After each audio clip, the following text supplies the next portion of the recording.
FM 89.1, Radio Universidad. Bien, buenos días a ambos. Gracias por la comunicación. Gracias por atendernos y bueno, conocer tu mirada, ¿no? Desde las críticas hacia la titular del INADI, desde lo que escuchábamos o esta calificación de los nuevos terroristas a los mapuches. Bueno, ¿cuál es tu mirada al respecto? Bueno, la PDH tiene un largo trabajo de defensa de derechos de los pueblos originarios en el sur y en otros territorios de nuestro país, también en el norte, en el noreste. En el sur, y con respecto al conflicto de los territorios indígenas con las comunidades mapuches, la verdad que nosotros tenemos una mirada absolutamente solidaria, porque reconocemos, como lo ha hecho la Constitución argentina en el artículo 75, inciso 17 y 22, reconocemos el derecho de las culturas y de los pueblos preexistentes al Estado argentino. Esa denominación preexistente tiene una fuerza legal impresionante, porque quiere decir que tenemos que reconocer que estas poblaciones existían antes de la conquista del desierto, que fueron despojadas y desalojadas a sangre y fuego, y que la voracidad terrateniente, en realidad, de una oligarquía que fue consolidándose a lo largo de las décadas, los ha despojado de todo tipo de derechos. Entonces, en los últimos 20 años, podemos decir, hay todo un trabajo propiciado por la OIT, por las Naciones Unidas, por las organizaciones especializadas, no solamente en la temática histórica indígena, sino también en el derecho al ambiente sano, en los feminismos populares también, porque hay toda una participación muy fuerte de las mujeres originarias en todo este tema de la defensa de los territorios. Bueno, hay toda una recuperación de la identidad. Jóvenes generaciones que empiezan a estudiar sus lenguas ancestrales, que habían sido prácticamente olvidadas o ninguneadas, y a reclamar el derecho a las tierras ancestrales. Ahí es donde se produce la colisión entre sectores empresarios, sectores terratenientes, que no quieren dejar ningún flanco libre para tener que reconocer la propiedad comunitaria de estas tierras. Y con respecto a esto, Marilena, porque digo, el accionar, ¿no? En alguna oportunidad hasta se puso en duda el tema incendios, ¿no? Si venía de una resistencia mapuche, si el accionar de ir y colocarse en un lugar sin un diálogo previo, o el accionar de los reclamos con los asentamientos, ¿crees que es la manera correcta? ¿Crees que habría que modificar algo?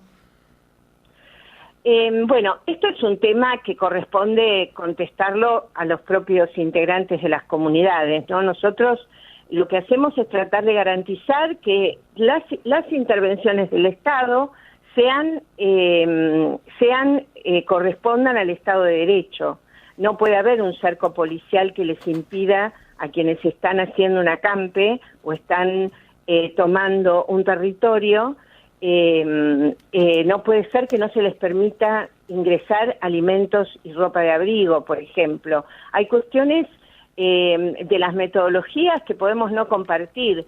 Ahora, con respecto a los incendios, la verdad que no se hizo ninguna investigación seria, y los propios integrantes del asentamiento de Quenquentreu, o sea, de Cuesta del Ternero, señalan que ellos no tienen nada que ver con los incendios. Entonces, no podemos estar demonizando a todos los mapuches, a todos los pueblos originarios, por algo que no sabemos bien en dónde se produce, más allá de que yo particularmente no comparto la metodología que el propio John Esguala reivindica, a pesar de que lo defendemos, digamos, en cuanto a su debida defensa, ¿no? Y que ya él cumplió, por eso es importante lo que hizo la embajada, porque es un ciudadano argentino, él ya cumplió la condena, debería salir en libertad. Esto es lo que expresó el embajador, porque le corresponde por su derecho propio, digamos, ¿no?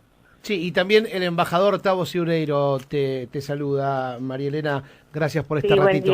No, y que también el embajador tiene la obligación, ¿no? Porque también en algunos medios, ¿no? Prácticamente se lo comparó, ¿no? Al embajador y al gobierno argentino ser, bueno, colaborador de estos nuevos, digamos, mapuches que están atentando contra la propiedad privada, no terroristas, no me salía la palabra.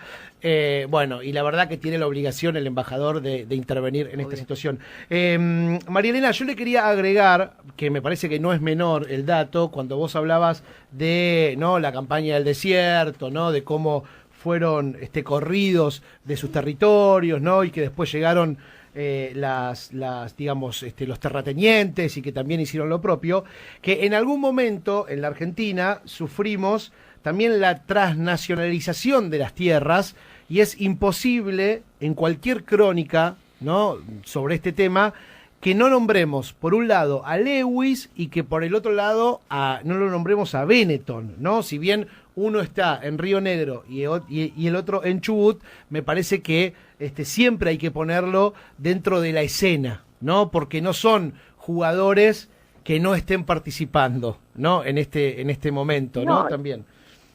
Claro, además que son sectores muy aliados al grupo terrateniente y a la clase política que domina en estas dos provincias, tanto en Río Negro como en Chubut.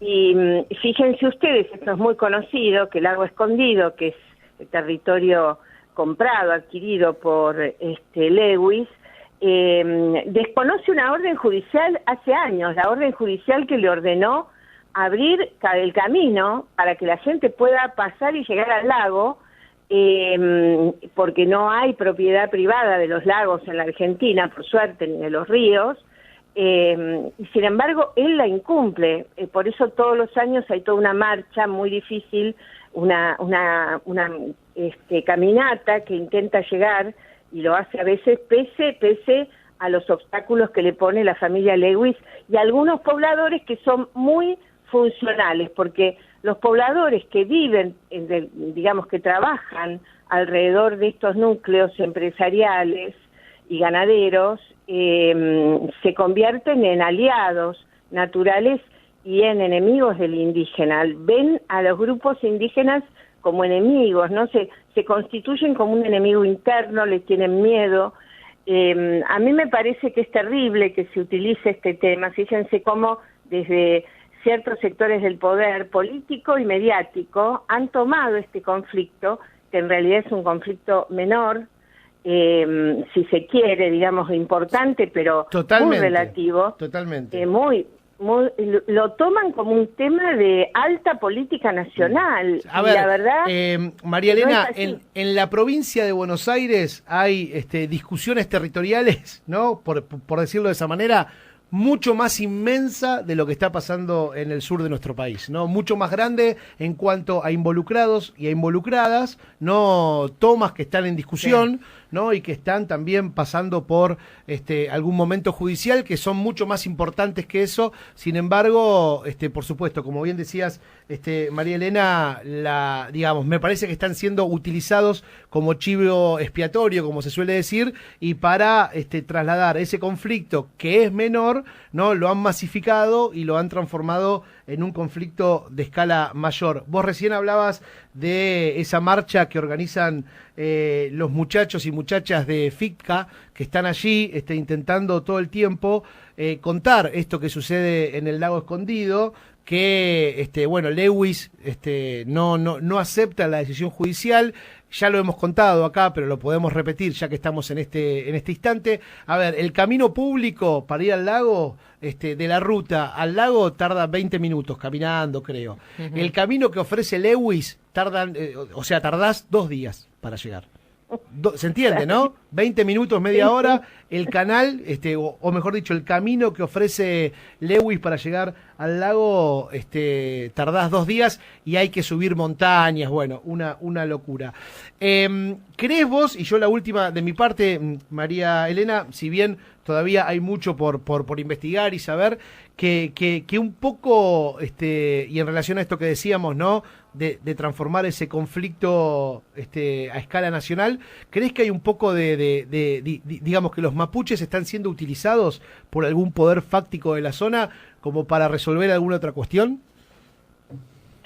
Sí, yo lo que creo es que se utiliza este conflicto que es real y es legítimo, se lo está utilizando para confrontar y desgastar al gobierno nacional. La verdad que y para tensar y agudizar esta brecha que pone de un lado a los poderosos y del otro lado a los excluidos, ¿no? En este sentido, los organismos de derechos humanos no tenemos duda de qué lado estamos y a pesar de los matices y las diferencias, yo creo que el llamado que hacemos a desmilitarizar la región, a no agudizar las tensiones y a generar un reconocimiento de derechos a través de una mesa de diálogo, a través de una mesa de trabajo, tendría que ser la propuesta de la gobernadora de Río Negro en vez de estar azuzando e incentivando el desalojo y la denuncia y la militarización de la zona. Me parece que ese es el camino. Agrego a lo que vos señalabas con respecto a la extranjerización de las tierras, si ustedes hacen el ejercicio de poner en Google Cuesta del Ternero, Bariloche, el Bolsón, bueno, ahí se van a encontrar con la sorpresa de que es un territorio bellísimo que está en manos de grandes inmobiliarias y que las venden en castellano y en inglés. La verdad que a mí me sorprendió mucho mientras se desarrolla este conflicto, que estén en venta estas tierras, ¿no? Estas tierras son tierras fiscales, fueron cedidas en un comodato a un empresario para la forestación, que es una forestación que atenta contra el medio ambiente, porque es una forestación de pinos, que es muy combustible y que ya se demostró que son los responsables de los incendios que asolaron Chubut el año pasado, el anteaño, y de los cuales también se hacía responsable a los mapuches, y se demostró que no. Las pericias de los bomberos indicaron claramente que fue un grupo electrógeno que entró en cortocircuito, el origen del primer incendio y que luego se propagó.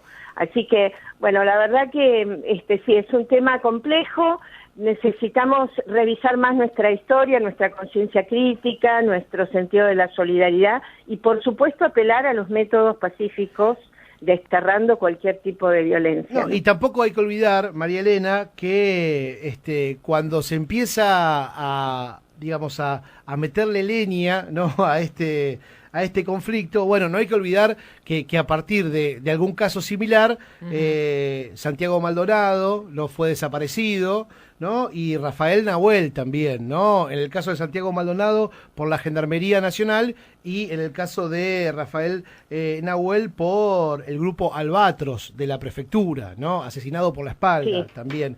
No vaya a ser cosa que otra vez volvamos a sufrir ese mismo dolor, ¿no?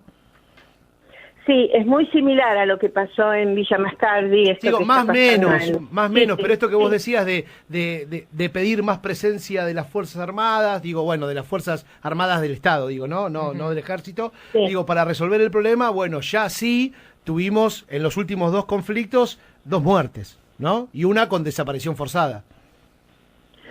Sí, claro, por eso es tan fuerte la preocupación, por eso hay una red que asiste todos los días a Cuesta del Ternero.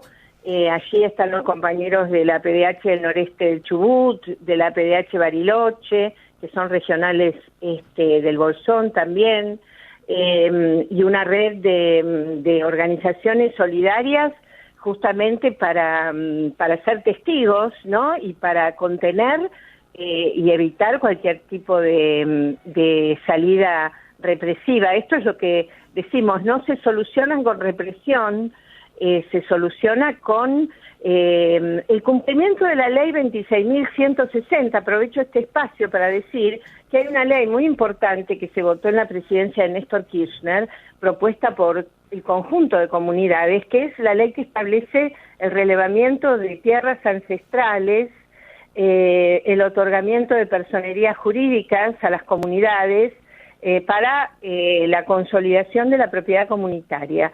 Y ha avanzado en distintas provincias, justamente en Río Negro no. En Río Negro hay una resistencia de la gobernación y tiene que ver con esto del poder económico concentrado, del sector más de derecha, que han ido allí defendiendo ese territorio para la especulación inmobiliaria y para los negocios, y evita avanzar con el reconocimiento de las tierras. Esto es lo que tendría que exigirse desde todos los ámbitos, en la ley 26.160. Bien, María Elena, gracias. Gracias a ustedes, hasta pronto. Desde la Universidad Nacional de La Matanza, Radio Universidad FM 89.1. Siempre cerca.